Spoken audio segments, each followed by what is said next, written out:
Graça e paz, meus irmãos. É uma alegria estar de volta à casa de Deus, depois desse período curto de férias. Os irmãos sabem, mas temos o prazer, a alegria, o privilégio de estarmos de volta trabalhando na Seara, no reino de Deus e servindo ao Senhor juntamente com vocês. É uma alegria poder estar na presença, na casa de Deus, juntamente com os irmãos, revendo irmãos, amigos, pessoas queridas, e por isso nós estamos alegres e louvamos o nome do Senhor, nosso Deus. Este é um momento importante do culto, mais importante em que o foco agora é a palavra do Senhor. E clamamos pela sua misericórdia e graça, como já foi orado nesta noite, que Ele nos use para que a igreja do Senhor aqui reunida, ou parte dela, seja edificada com a leitura e a exposição da sua palavra. Eu quero convidar os irmãos, então, a abrir a palavra de Deus em Filipenses, na carta de Paulo aos Filipenses, aos cristãos de Filipos, capítulo 1. E eu farei a leitura apenas de 3 versículos, os versículos 9, 10 e 11, onde será embasada aqui a nossa mensagem nesta noite, a pregação da palavra de Deus. Filipenses capítulo 1, versículos 9, 10 e 11.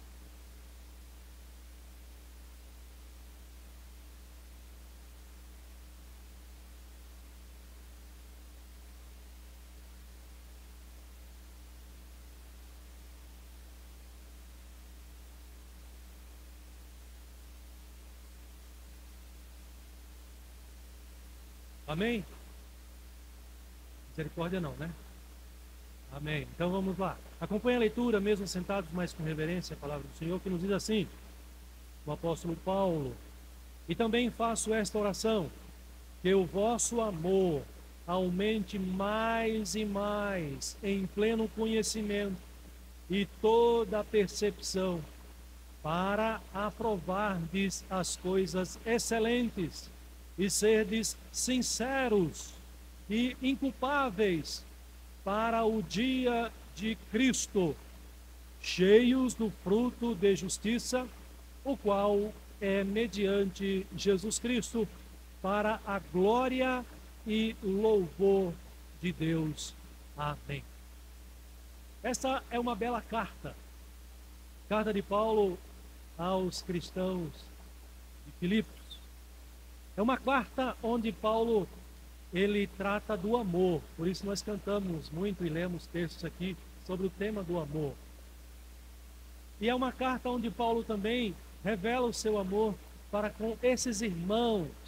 O grande amor de Paulo pelos filipenses. Mas é uma carta também onde Paulo deseja que os cristãos cresçam abundantemente no amor, o amor de Deus. Mas deixa eu falar para você algumas características interessantes dessa igreja e da localização dela está, que é a cidade de Filipos, que é interessante nós podermos, os irmãos poderem observar, e se não sabem, saberem, e os que sabem, relembrar como que era a cidade de Filipos. A cidade de Filipos era uma cidade, uma próspera cidade da Macedônia, hoje fica na região da Grécia, ainda na ocasião sob o governo romano, mas uma importante cidade. E os filipenses, dentre os quais estão esses cristãos a quem Paulo escreve, eram cidadãos que se orgulhavam de serem filipenses, mas por um detalhe especial, porque eles eram também, podiam ter o título de cidadão romano, e por isso eles se orgulhavam, eles gostavam de se vestir como se vestiam os romanos, muitas vezes falavam o latim. É por isso que nessa carta Paulo vai dizer para os cristãos que a cidadania mais importante do crente não é a terrena, não é a de Roma, mas é a celestial.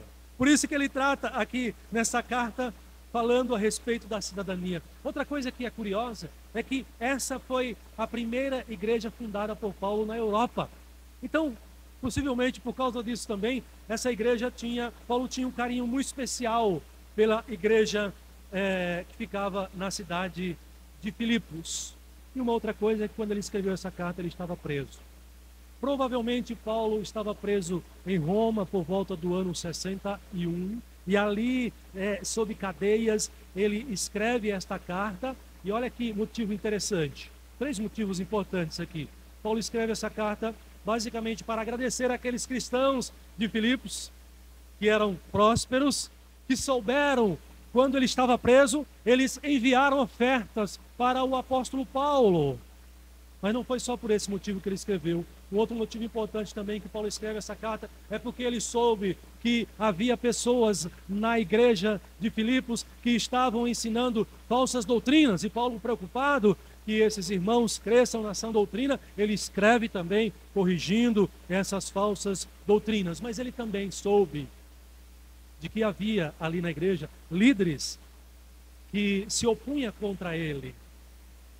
E este também foi um outro motivo pelo qual Paulo escreveu esta carta. E nesta carta, você, quando lê essa carta, você vai observar que ele trata de temas muito interessantes, como a confiança. Ele fala da alegria dos cristãos, a alegria que vem do Senhor. Ele trata do amor, como nós estamos vendo aqui nesta noite. Ele trata da firmeza do crente, que precisa estar firmado no Senhor Jesus Cristo. E principalmente, Paulo vai ensinar a esses cristãos que, como cristãos, eles devem imitar o exemplo de Jesus Cristo sobre 2 aspectos: na humildade e na obediência a Deus, o nosso Pai. E aí nós chegamos aqui no nosso texto, logo no início, nesses 3 versículos que nós temos aqui e que eu li para os irmãos. O que Paulo revela aqui? Paulo revela o desejo para os crentes da igreja de Filipos. O seu desejo. Qual é o desejo de Paulo revelado aqui nesse texto? Que esses cristãos cresçam abundantemente no amor de Deus. Você pode observar aí na leitura que eu fiz desses textos aqui. Mas deixa eu falar uma coisa para você.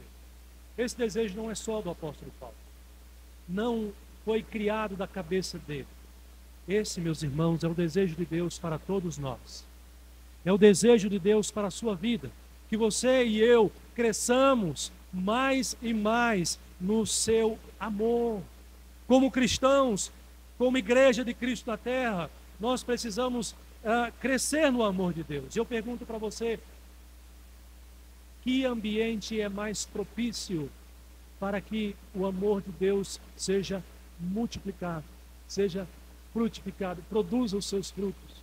Que ambiente é mais adequado, se não entre os cristãos, onde convivem os cristãos, não só na igreja, mas também com as suas famílias, para que o amor de Deus seja manifestado, seja praticado, seja multiplicado na igreja, entre o povo de Deus, os cristãos. Então você foi chamado, e eu quero refletir com você nesta noite, convidar você para que você e eu sejamos cristãos maduros no amor. Seja um cristão maduro no amor. E aí você pode responder a seguinte pergunta aqui que eu quero fazer para você nesta noite. Você tem dificuldade de amar seus irmãos em Cristo? Aí você pode falar assim: pastor, eu não tenho dificuldade de amar a maioria dos meus irmãos. Mas, pastor, fulano, eu tenho uma dificuldade. É impossível, pastor. Eu não consigo amar aquela pessoa, aquele irmão, aquela irmã. Eu tenho uma dificuldade muito grande de amar aquela pessoa, querido. Saiba que você foi chamado por Deus para amar seus irmãos em Cristo. E por isso eu quero propor para você nesta noite ser um cristão, cada vez mais, um cristão maduro no amor. E aí eu vou te ajudar. Você pode estar perguntando assim: pastor, mas como eu posso ser um cristão maduro no amor, pastor? Eu vou te ajudar. Em primeiro lugar, comece com a oração. Comece com a oração. Olha que interessante, se você não percebeu, perceba. É exatamente isso que Paulo está fazendo. Paulo está dizendo que ora por esses cristãos, para que eles o amor deles seja aumentado mais e mais. Paulo tinha esse bom hábito de orar pelos crentes, pelos cristãos. Aliás, aqui nessa mesma carta, no início, ele já começa dizendo no versículo 3: dou graças a Deus. Paulo ora por eles. Dou graças a Deus por tudo que recordo de vós, fazendo sempre menção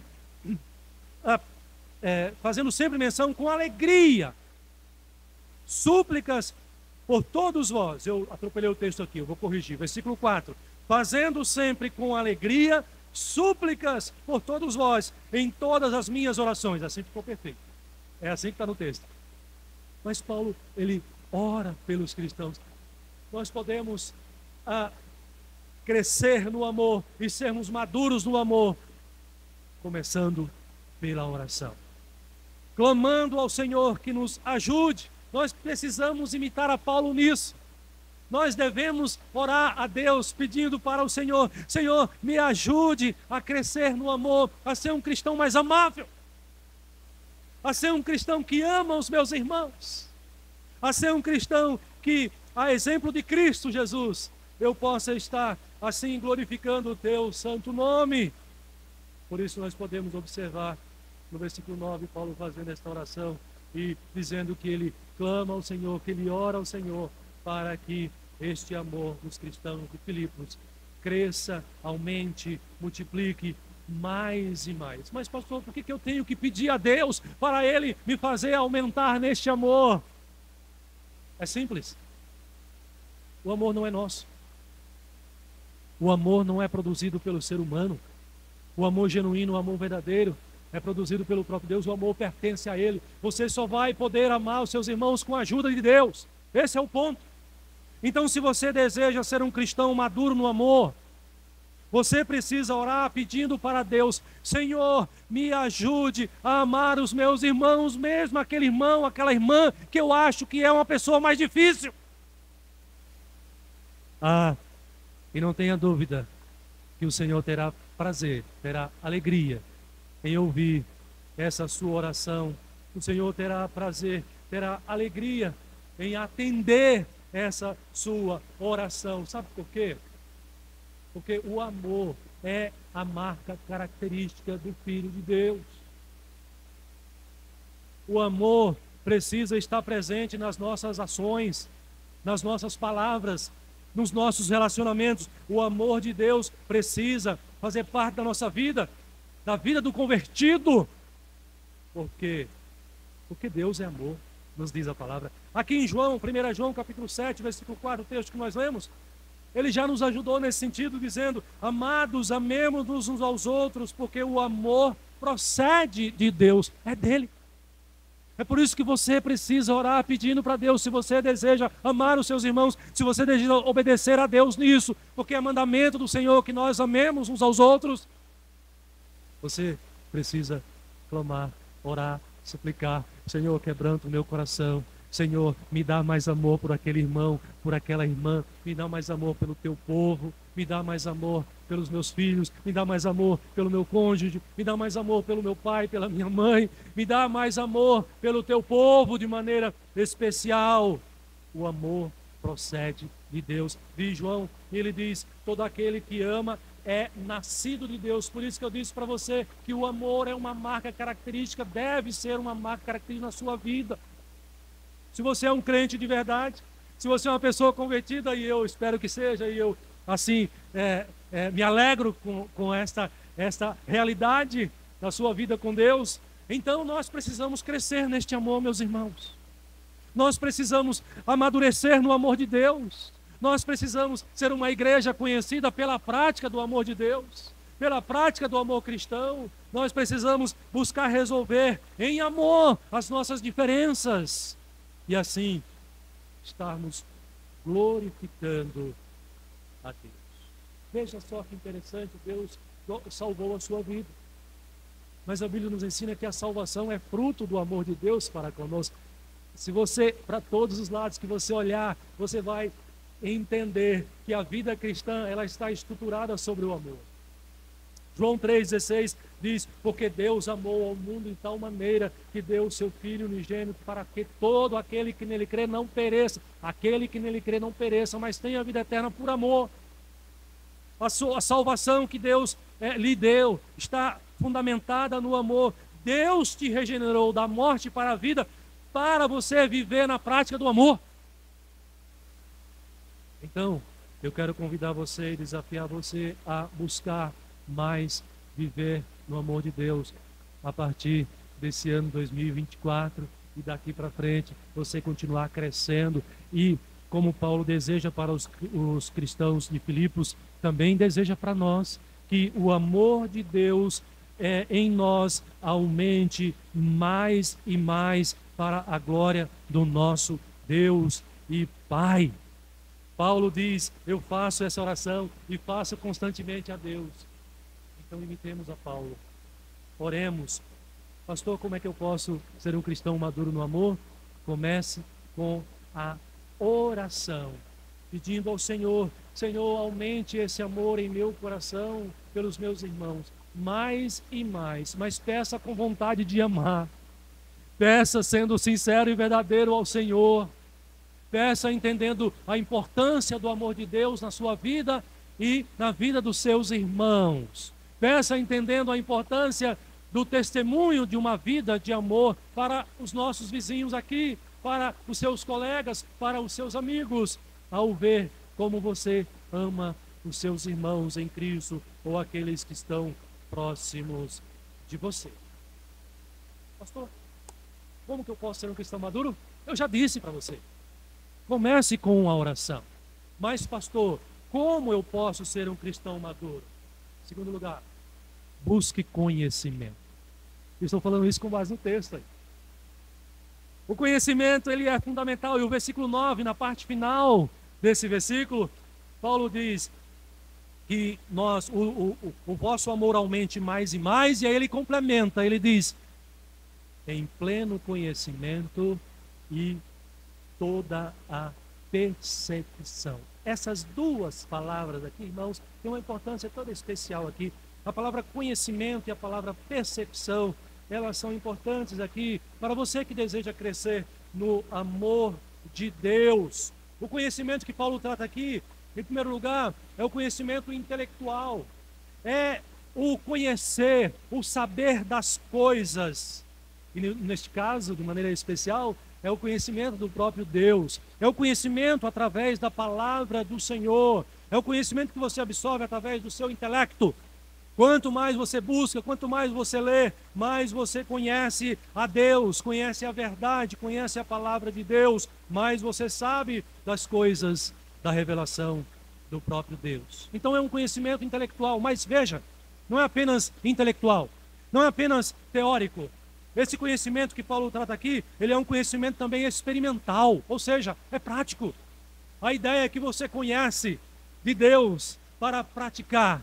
A ideia é que você tenha o conhecimento da verdade, o conhecimento profundo, dos mistérios de Deus, para você abençoar os seus irmãos. Então, é um conhecimento em dois aspectos: intelectual e também experimental. Mas a segunda palavra, percepção, também é curiosa, é interessante nós entendermos aqui, porque essa palavra, a percepção, ela está relacionada ao entendimento das coisas, à compreensão das coisas de fato, e ela aponta para a capacidade de aplicação desse conhecimento. É perceber o momento certo de agir, perceber o momento certo de falar, perceber o momento certo de exortar, perceber o momento certo de animar o irmão na fé em Cristo Jesus. Portanto, a palavra percepção, conhecimento e percepção se refere à capacidade que Deus dá a você de tomar decisões para o bem da igreja, para o crescimento do corpo de Cristo, para o benefício dos irmãos em Cristo Jesus. Veja que o amor que nós estamos tratando aqui não é um amor, um sentimento fantasioso, produto da cobiça humana, mas o amor que nós estamos tratando aqui é o amor de Deus, que é alimentado pelo conhecimento da palavra de Deus, e é o amor que é multiplicado por esse conhecimento, que quanto mais você conhece, mais você estará capacitado a praticar o amor ao seu irmão. Faz sentido para você essa colocação, essa explicação?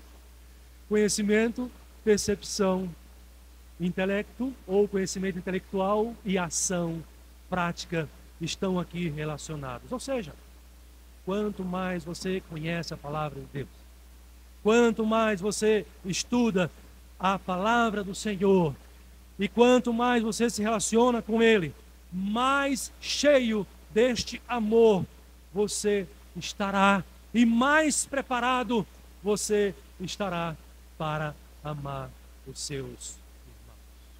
Veja se não é exatamente isso que o próprio Jesus Cristo, através do apóstolo João, vai dizer no capítulo 2 da primeira carta. Ele diz assim: aquele, entretanto, que guarda a sua palavra, e guardar aqui é conhecer e praticar, aquele que guarda a palavra de Deus, nele verdadeiramente tem sido aperfeiçoado o amor de Deus. Veja aqui, de novo, esse amor não é fruto do nosso coração corrompido, pecaminoso, não é uma paixão humana.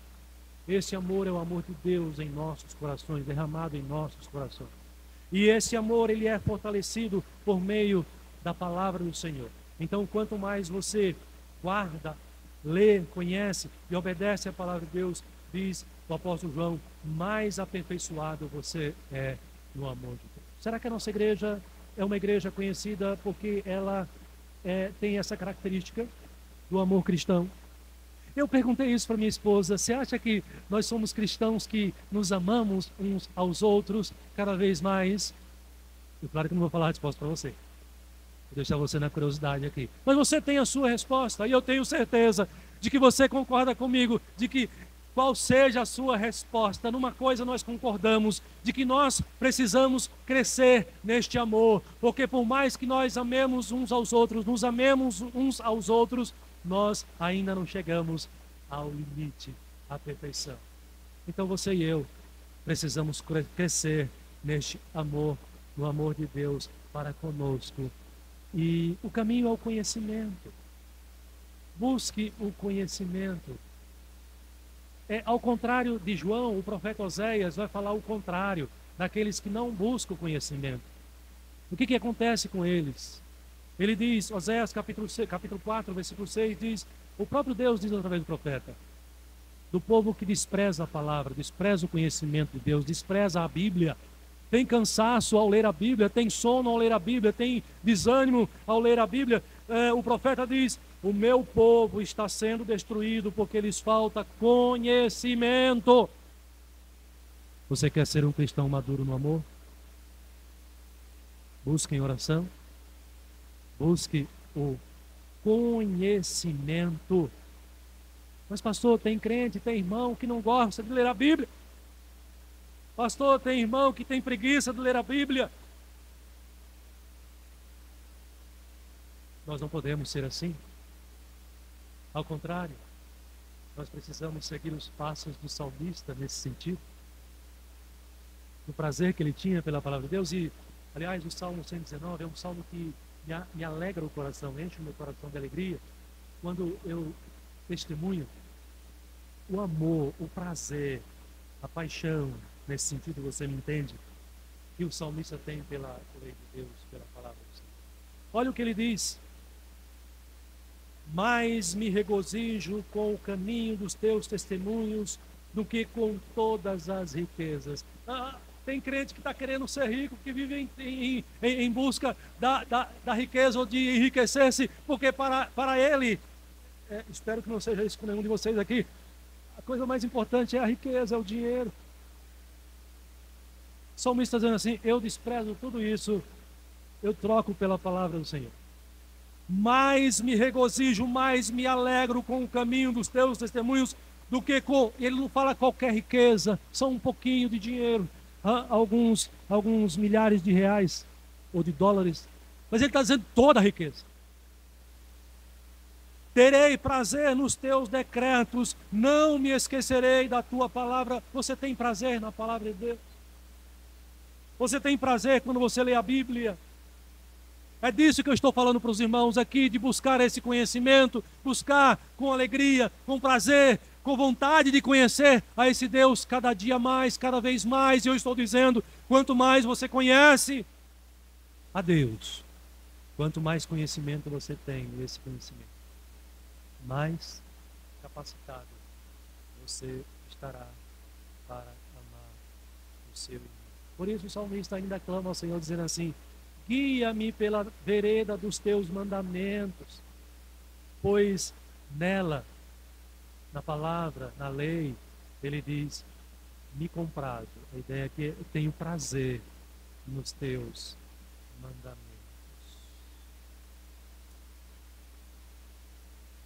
Seja um cristão maduro no amor. E o segundo caminho é esse, o conhecimento. Porque quanto mais você tem conhecimento de Deus, mais você se aproxima de Deus. E mais amor você tem de Deus, e mais preparado você estará para amar os seus irmãos. Mas pastor, para que ser um cristão maduro no amor? Para que eu preciso ser um cristão maduro no amor? Para que eu tenho que amar aquele irmão difícil, aquela irmã difícil? Sabe qual é a resposta? Em último lugar, você precisa ser um cristão maduro no amor para que as suas escolhas glorifiquem a Deus, guiadas pelo amor. Sabe aquela frase que você costuma dizer, ou já ouviu o pastor dizer, e eu dizer para vocês, né? O crente deve viver para a glória de Deus. Então nós devemos ser cristãos maduros no amor para que as nossas escolhas glorifiquem a Deus, escolhas baseadas no amor. Paulo diz para que esses cristãos cresçam no amor, mas aí vem os versículos 10 e 11, e ele diz no versículo 10, para vocês aprovarem as coisas excelentes. Veja como o amor é importante na vida do crente. Veja como o amor de Deus nos capacita e nos leva a tomar decisões que glorifiquem o nome do Senhor. Você observou o que Paulo está dizendo aqui? Paulo está dizendo que o amor é importante para você aprovar, ou seja, tomar decisões, decidir pelas coisas que são excelentes. Não é qualquer coisa.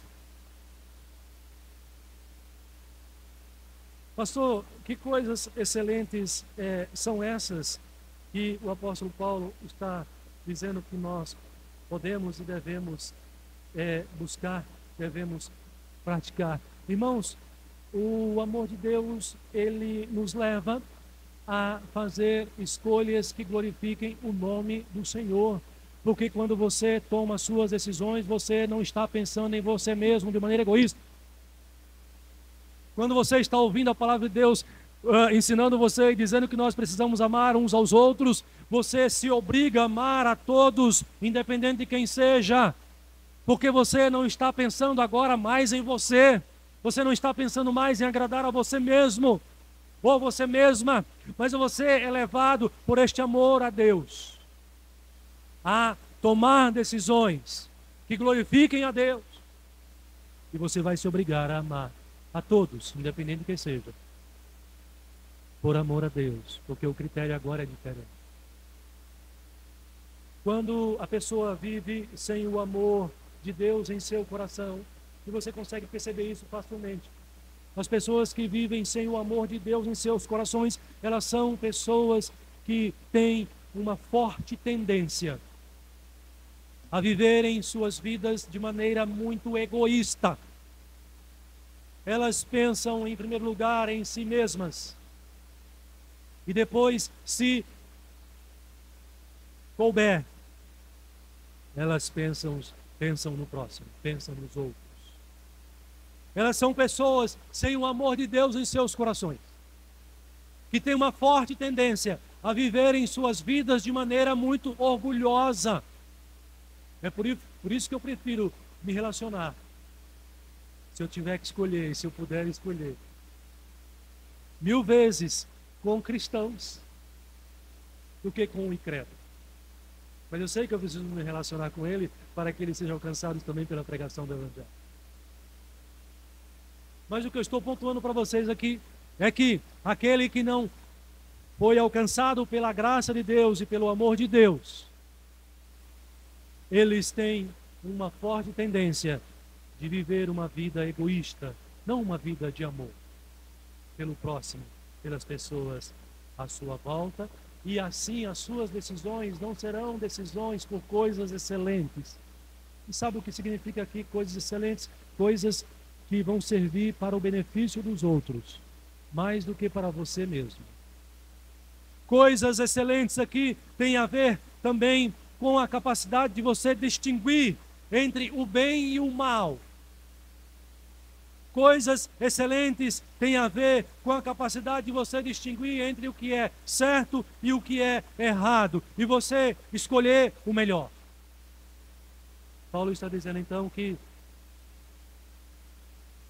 amadurecidos no amor e guiados pelo amor de Deus, nós estamos preparados para tomar decisões que agradam a Deus e que glorificam ao nome do Senhor, que é o que nós desejamos, que é o que nós queremos para a nossa vida aqui neste mundo. Uma vida que agrade a Deus e que engrandeça o nome do Senhor.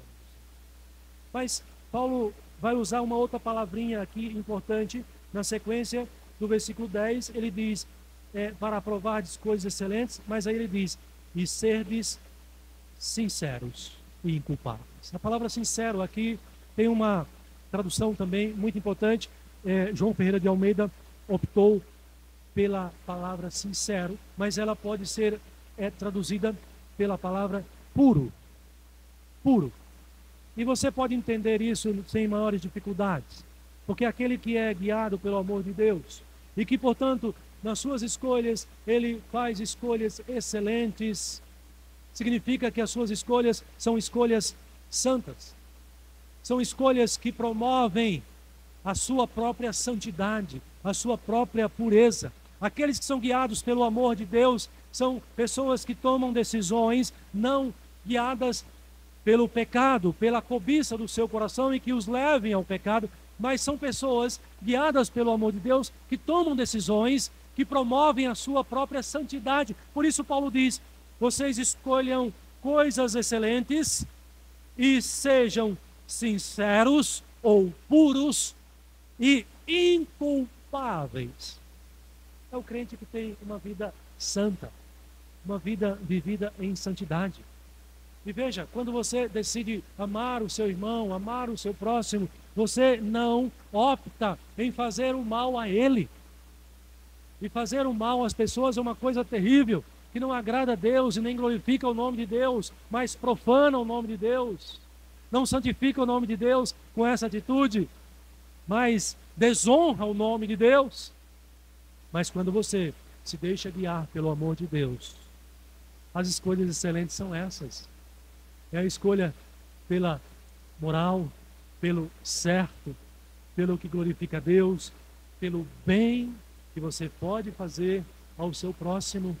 E o bem que você pode fazer ao seu próximo são N coisas em várias situações para promover o crescimento das suas pessoas, dos seus irmãos à sua volta, da Igreja de Cristo à sua volta.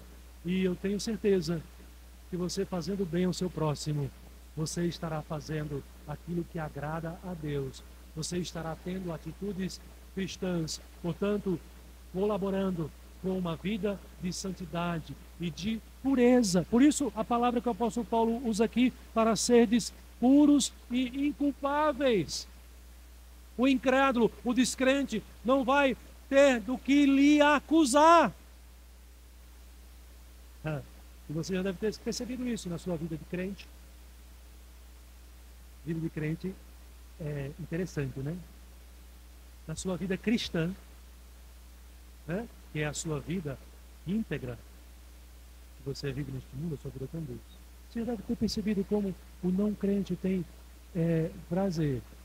Ele fica espreitando a oportunidade para fazer o quê? Te humilhar. Porque você diz que é crente. Porque você quer fazer tudo que é certinho. Porque você diz que é uma pessoa santa, ó, tá vendo? Quer ser o santo, quer ser a santinha. Mas olha, tá vendo o que ela está fazendo? É disso que o apóstolo Paulo está dizendo aqui. Olha como o amor te protege, hein?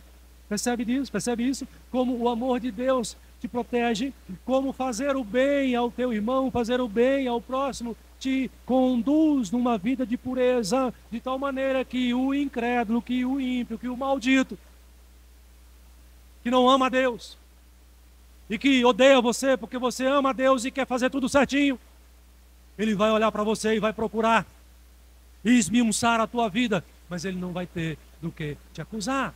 É por isso que o apóstolo Paulo está dizendo que você escolha as coisas excelentes. Quando você é guiado pelo amor, você está preparado para aprovar as coisas excelentes, ser puro e inculpável.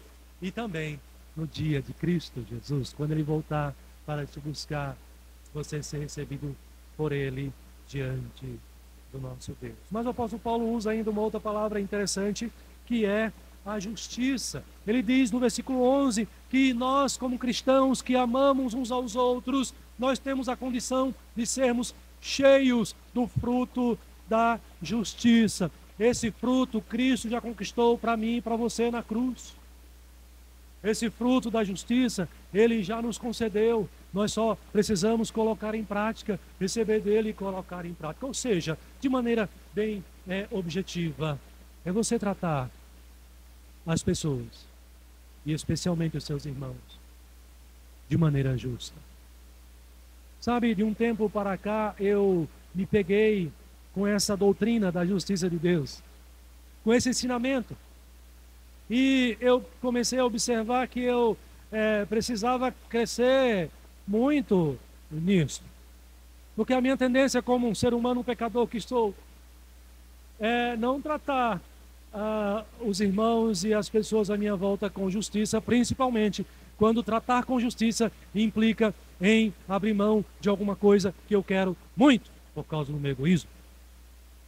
Mas se você se guia por este amor de Deus, Paulo está dizendo que você vai estar preparado e capacitado para ter uma vida cheia do fruto da justiça. Ou seja, você vai estar mais preparado para tratar os seus irmãos com justiça, ainda que você tenha que sofrer o dano, ou seja, pagar algum preço, abrir mão de alguma coisa, mas você tratará o seu irmão, a sua irmã, o ímpio também, com justiça, porque é o certo, é o excelente, é o que nós temos que fazer, é o que agrada a Deus. Pastor, por que ou para que eu tenho que ser um cristão maduro no amor?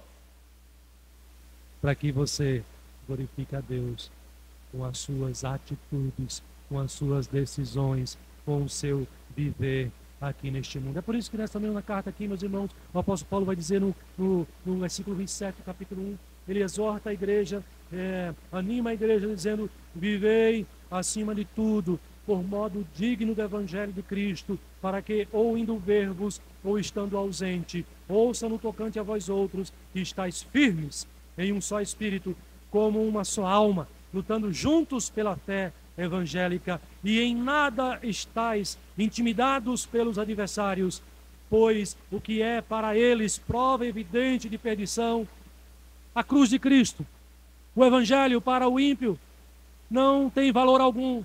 Paulo diz: isso para você é prova de salvação, e isto da parte de Deus. Seja um crente maduro no amor. Pastor, como é que eu posso ser um crente maduro no amor? Já aprendeu, não já? Em oração. Busque em oração. Senhor, quebranta meu coração, e talvez você, como eu, precisa muito fazer essa oração, porque você, como eu, tenha talvez um coração muito duro. Mas muitas vezes você, como eu, tenha, assim, sabe, quando é ferido o seu orgulho, você vira uma fera. Você precisa orar e pedir: Senhor, trata o meu coração, Senhor, me dá um coração mais amável. É impossível eu continuar assim como crente. Eu me envergonho, Senhor, de ter um coração tão egoísta, tão orgulhoso, tão endurecido. Senhor, eu preciso amar mais os meus irmãos, eu preciso amar mais a minha família, eu preciso amar mais as pessoas à minha volta e ter compaixão deles. Senhor, mas eu preciso da tua ajuda, porque o amor vem de ti, isso não é meu. E eu preciso que o Senhor me encha mais e mais do teu amor, Senhor. Como eu preciso disso? Então ore. A segunda coisa que você tem que fazer, não tenha preguiça de ler a palavra de Deus, de buscar o conhecimento. Cresça no conhecimento, porque quanto mais você conhece a palavra de Deus, mais próximo você estará de Deus, mais você estará se relacionando com Deus e mais você experimentará desse amor gracioso com o qual Deus te amou e te salvou. Então busque conhecimento. Mas para que, pastor, isso vale a pena? Ora, você foi tirado das trevas para a luz com o objetivo principal, que a sua vida glorifique a Deus aqui no Chile. Você quer glorificar a Deus? Então cresça no amor ao seu irmão, no amor ao próximo, porque este não é só o desejo do apóstolo Paulo. Este é o grande desejo do Senhor Jesus Cristo, esse é o grande desejo de Deus Pai, esse é o desejo do Espírito Santo de Deus que habita no seu coração. Então, busque esse amor, cresça nesse amor, e que a partir deste ano, a igreja do Jardim P seja uma igreja mais amorosa uns com os outros, mais amorosa com os nossos visitantes, mais amorosa com as famílias, respectivamente, com a sua família, com seu pai, com a sua mãe, com seu irmão, com seu cônjuge. Não dê um mau testemunho, mas glorifique a Deus no seu lar, porque você foi chamado por Deus para viver na prática do amor.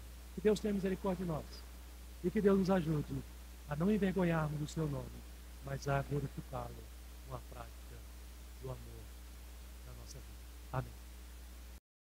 Amém.